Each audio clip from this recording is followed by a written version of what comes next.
It's time Data is driving business today. to talk candidly. Big data, data analytics. Are you ready? How can we get this corrected? Live from Arlington, Virginia.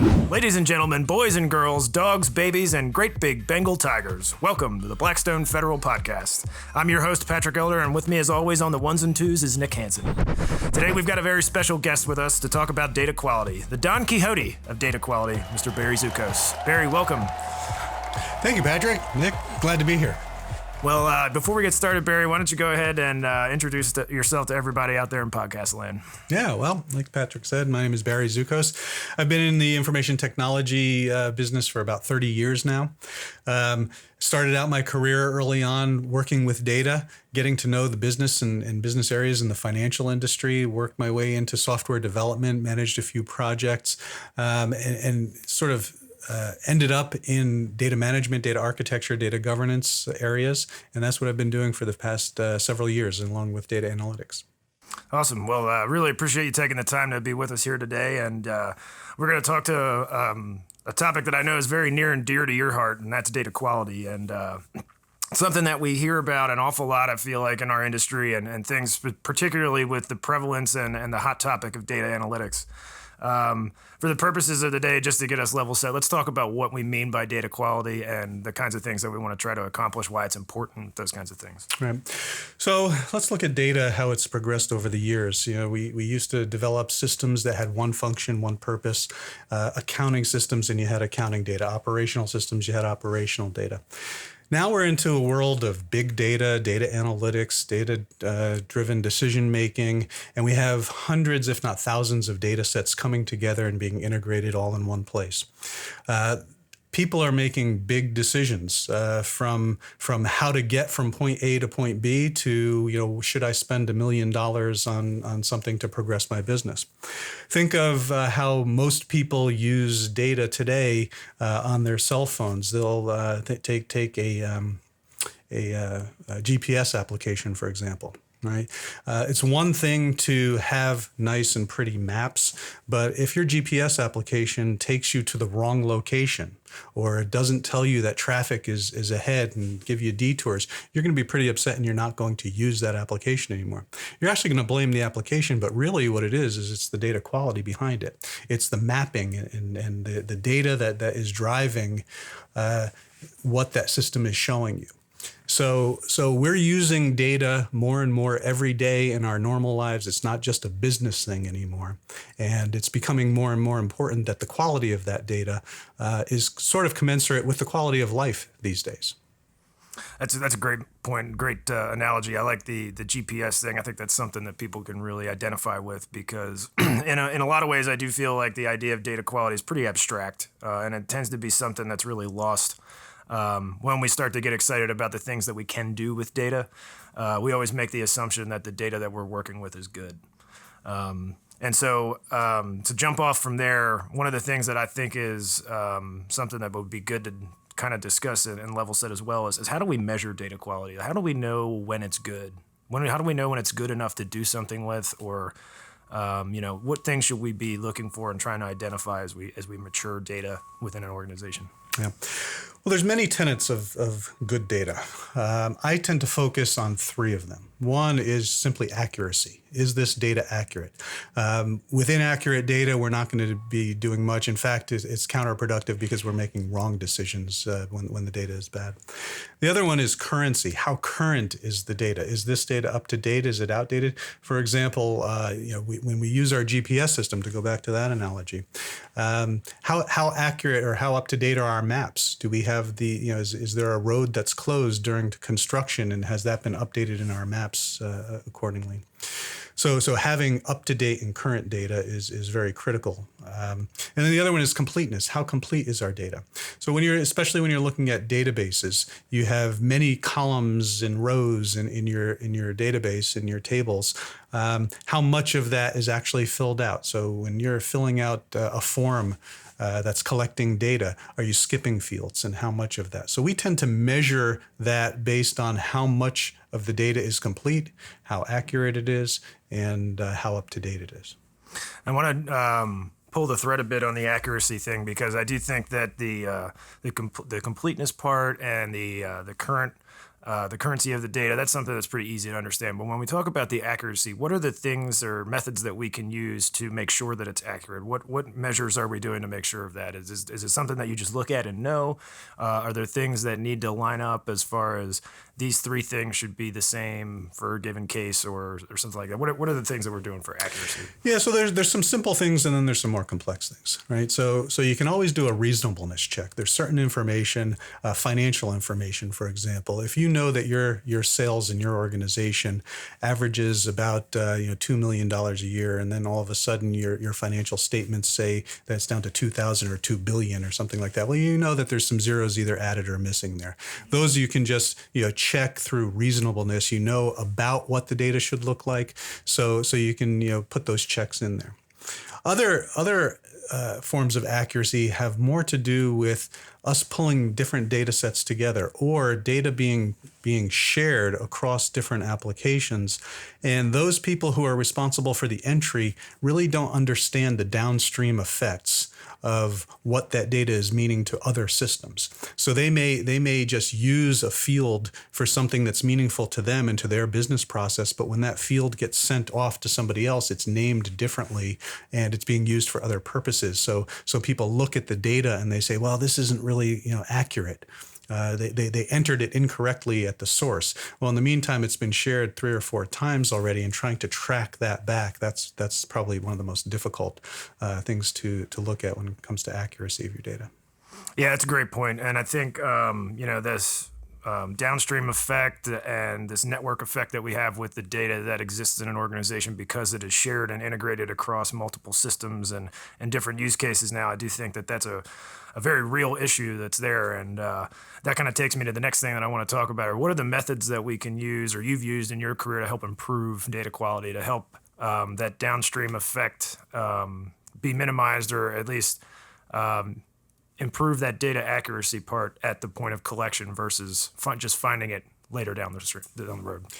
Yeah, so one of the things that I find is that people who are entering information don't really understand all of the processes that they're impacting when they're entering the information into the system. So they're focused on the process that they've been trained in, but they're not really sure of what else is going on around the organization and how that information is being used. So if we enter some information about our inventory, for example, well, we're entering information about products and how many things that we have. Well, there are other people who are looking at that. So people who need to order or procure more products for your shelves, they're going to be looking at making sure that we have at what your inventory is looking like. So if you're inaccurate, then the ordering process is going to be inaccurate. If we're doing different accounting based on inventory versus expected expenses, the financial systems are going to then have issues with the data downstream. So I think educating people on all of the processes that surround their process, the business process, and that integrate with their process, and making sure that they understand who else is using this data, how it's being used, then they can be more focused on making sure that it's accurate for those purposes as at entry point. Yeah, that's a good point. And I think, in addition to the education piece, I think you bring up a really important thing, and that a lot of time when this is human entered data, the human entering it is focused on the thing that is most relevant to their work. The things that would be more impactful downstream may not be as relevant or as present in mind. Are there other ways that you would consider to try to get the human entry data to be better for those kinds of things? So in addition to education, is there incentives? Are there validation pieces that should be done there? What are some other methods that may help automate that and kind of be a check as well as education? Yeah, that's a good point. Because a lot of systems these days are not well integrated, that we send information after the fact and they're not pulling it as they need it. Validation is often a key issue. So people enter a lot of codes. If you're in the airline or transportation industry, you're entering in location codes, airport codes, country codes, city codes, things like that. If those are entered incorrectly, you could be sending somebody to the wrong location, as opposed to having somebody validate.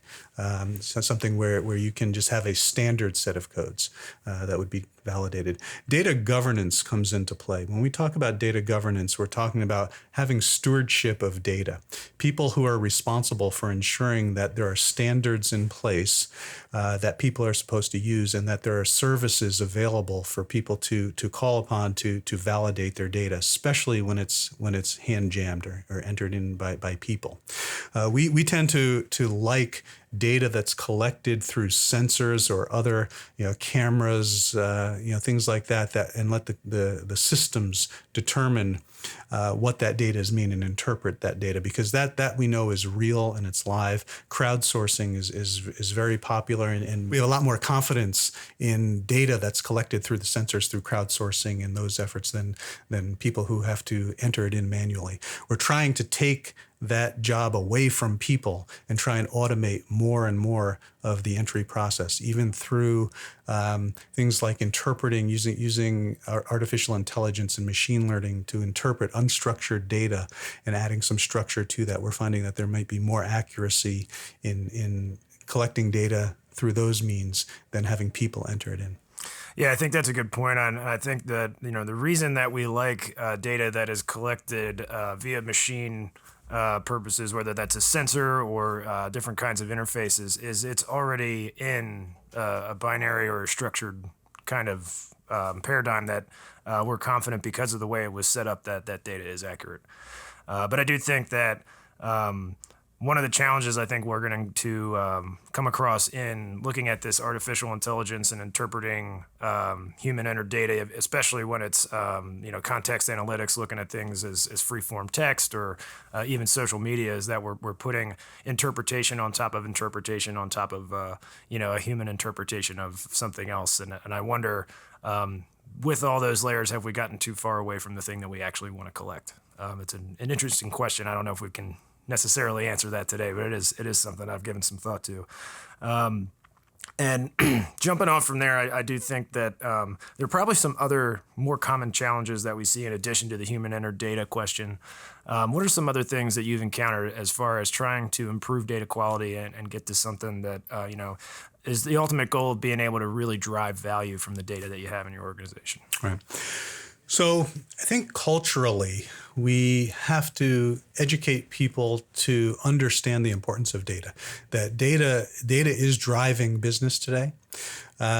We tend to look at the importance of IT in terms of how good the system operates, or how well the system operates, rather than how well it processes information. It's interesting to me that most organizations, when a system goes down, when a mission critical system goes down, they mobilize their entire IT force in order to get that system back up and running and making sure that they have 24-hour availability. But when you look at the data that's in that system, and people complain that the system is no good, it's usually because of bad data. And when you talk in terms of mobilizing forces to correct the data, you just get people shrugging their shoulders. A lot of people think of data as an IT problem. I tend to think of data as more of a business problem. Before we had automation, the data still existed. We're still working with information. We were just doing it on paper. But you didn't need technology specialists or data specialists back then. You had filing cabinets, and people just understood their data a lot better than they do today. Now people are being taught what buttons to press and not necessarily why they're pressing those buttons and the importance of getting things correct. So I think, again, going back to culturally, we have to start getting people to understand that what's really important in the world of IT is the data, the information that's being processed, and not necessarily the systems that are doing the processing of that data. All right, folks, we're taking a quick break to tell you about some of the hot jobs available here at Blackstone Federal right now. With me right now is one of our own revered recruiters, Connor Johnson. Welcome, Connor. Thank you, Pat. How are you? Oh, I'm doing well, and I want to get right into it. Tell us all about these hot jobs that we have available. Absolutely. I would say one of the biggest skill sets and openings we're looking for right now is anything under the sun Atlassian related.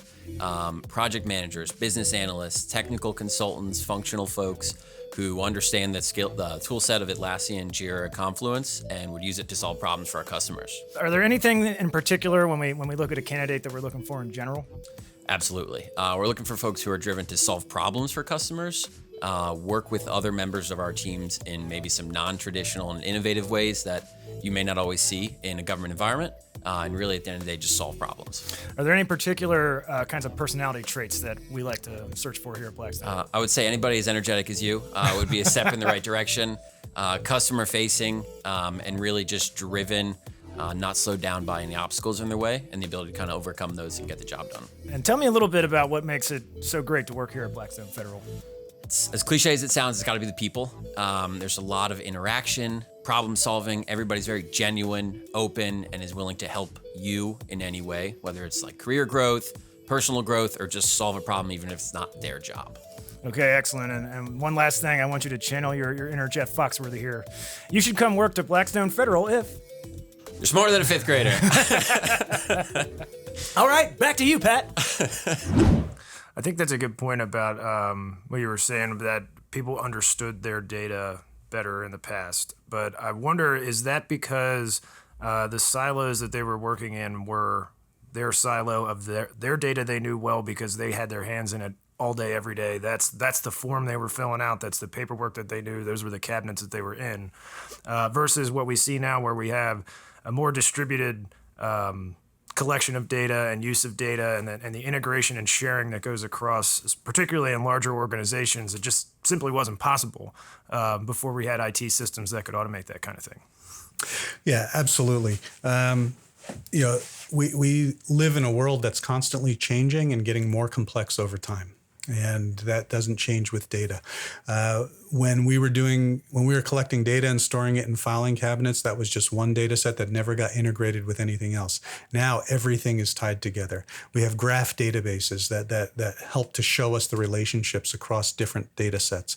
Social media is being used to show relationships to people and all of the other people that they know and everything that they like and do, and so data is just being connected. It's a question today of connecting the dots, and the complexity of being able to manage and keep it accurate is very difficult. And there's no question about the idea of having to focus more on the quality of that data than we did in the past, because it was just all single form data, if you will.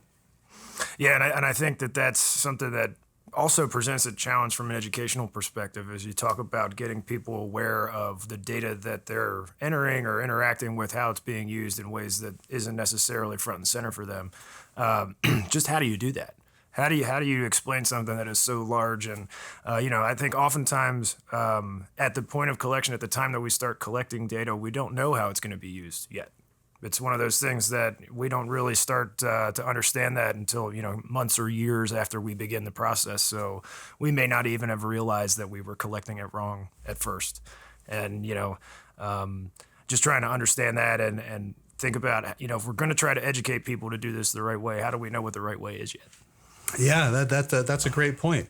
We don't know. We don't know how all of this data is going to be used. We're collecting so much information these days, and there's a whole new practice that has been stood up around data science, trying to understand what data we have and what we can do with it, how we can make predictions, and that's going to continue to flourish. And it's hard to predict what's going to happen with that and what the future is going to entail. I think that the most important thing is for everybody to realize that data is going to be used, and to make sure that when they're entering and maintaining and updating and governing their data sets, that they keep in mind that this will be used by others, whether they know how it'll be used or not. Accuracy is of the utmost importance. Yeah, I agree. And I think that's a real great segue, because the next thing that I wanted to get to is, we've talked about these challenges and these possible techniques and ways to try to improve this. But I do think that the data quality effort is kind of a thankless job. It's one of those things that I think is underappreciated, and getting buy-in at a high level and even at the grassroots level tends to be a challenge. How do you do this? How do you convince somebody whose day-to-day job does not care about these things that may be a downstream impact for the organization? How do you get them to care? How do you get them to want to do this? Yeah, that's really interesting, because in today's world, when we look at systems and we have when we're doing our data quality checks, Today, that's being done mostly by IT professionals. All right, so if you have system A that is looking at data that came from system B and saying, wait, this doesn't look right, they'll usually call the engineers who are responsible for the development of system B and say, hey, your data is inaccurate. What can you do about this? And really, the system engineers have very little to do with what data content, with the content that goes into those systems. It's the end users and trying to figure out, okay, well, how can we add new validations and things into the source systems. That's pretty much what the IT folks can do in order to help solve those problems. But it's really a question of culturally and getting people to understand the importance of the data and that it is being used elsewhere. And when they see a field that says enter name here, that a name is entered, not an address, because that's very important to whoever's going to be receiving that data. Yeah, and I think the other side of it that I alluded to is there's some buy-in that needs to happen at a leadership level as well.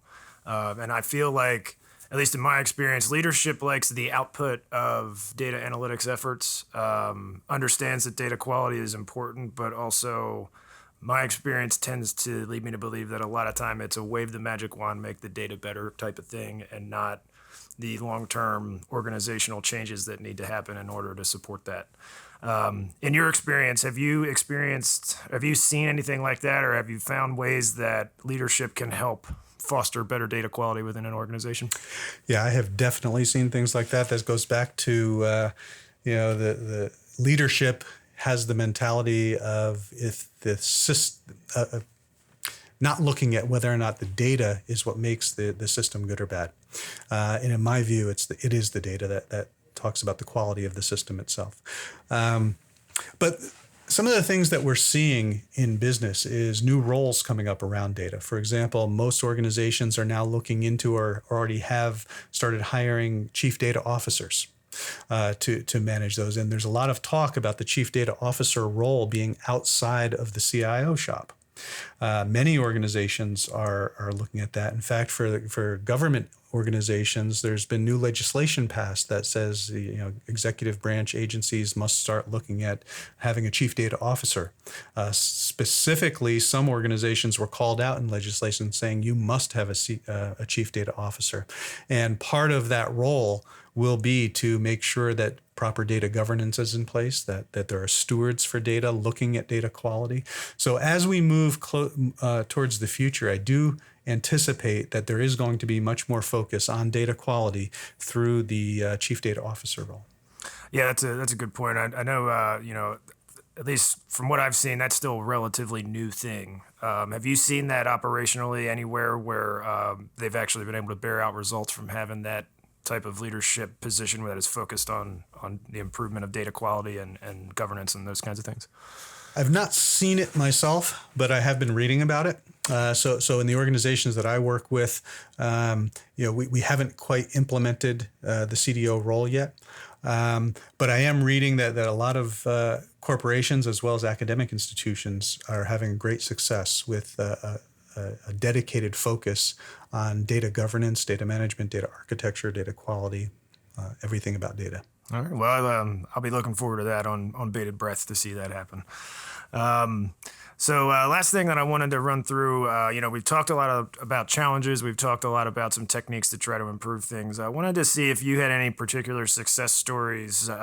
Scale could be as small as on a single project or as large for a big organization. What are some success stories that you've had in your experience to improve data quality and actually see the fruits be born there? Yeah. So one example comes to mind where we were receiving information aligning two data sets from different systems. One had to do with investment data, what we're spending our money on, and the other had to do with how we're spending it. Is this on contracts? Is this on acquisitions? So on and so forth. And when we do an alignment of acquisition contracts to the investment dollars that we're making, we noticed that people were typing in by hand all of the contract numbers. The contract numbers with this organization were very lengthy and cumbersome, and they didn't really have any formal code structure to them. And what we found was when we compared what was being entered to the database, the authoritative source of contracts, 70% of everything that was being entered was inaccurate. Either through transposition errors, maybe they had different formats of their contract numbers, so on and so forth. Just by looking at the format of the data, we were able to take that 70% and cut it down to 40% just by reformatting the data. Wow. But then it was a question of saying, okay, how can we get this corrected, all right, by working with the stakeholders and those that enter it. But more importantly, how can we ensure that this information gets entered correctly in the future as we go through so that they're not continually making these data entry errors. So what we were able to do is to develop services, validation services that allow them not only to validate that what they're entering is correct, but to search through the authoritative data to select what information is important for them, and so that they can make sure that not only that it is a valid contract number, but that it's the correct and accurate contract that's being associated with an investment. Yeah, that's huge, and I think that touches on a lot of the things that we've been discussing today with the data validation, a collection issue, data systems integration to help do the accuracy piece. I think that's big, and obviously when you're talking about money, that's something that people notice right away. So I'm sure that got a lot of good press within the organization. Yes, it certainly did. Excellent. Well, Barry, I do want to thank you for being a part of the podcast today. This is the time in the show I usually let my guest give his shameless plugs. Is there anything that you want to promote as part of this podcast? Well, the only thing that I'm here to promote is data quality. Right. So I just want everybody to be aware that when they're entering information into systems, that other people are using it, whether that be your social media, whether it be your organization's business applications, or just something that you're doing for personal use. At some point in time, you don't know how that is being used today, but at some point in time, somebody else is going to be looking at that. Data is also shared without our knowledge. When we put information about ourselves out there in applications, you need to be aware that it is being used by others. So just keep that in mind and be very well aware of what you're putting out about yourself on the internet, social media, and other areas that you use data. Excellent. Well, thank you, Barry. And folks out there in podcast land, if you have any data quality related questions or comments, please do hit us up on Twitter at BTG Federal #podcast. You can also send us any of your other questions, comments. You can tell us about the podcast, whether you love it, hate it, or send us a question, and we will debate it. I'm your host, Patrick Elder. With me, as always, on the ones and twos, Nick Hansen. This is the Blackstone Federal Podcast. Have a good one. All views and opinions expressed by program participants on Candidly, a Blackstone Federal podcast, are their own and do not reflect the views and opinions of Blackstone Federal, its parent company and affiliates, partners, or customers. Candidly, a Blackstone Federal podcast, is written, directed, and produced by Nick and Patrick, with music by Matt Will, and support and inspiration from their talented Blackstone Federal family members and listeners like you.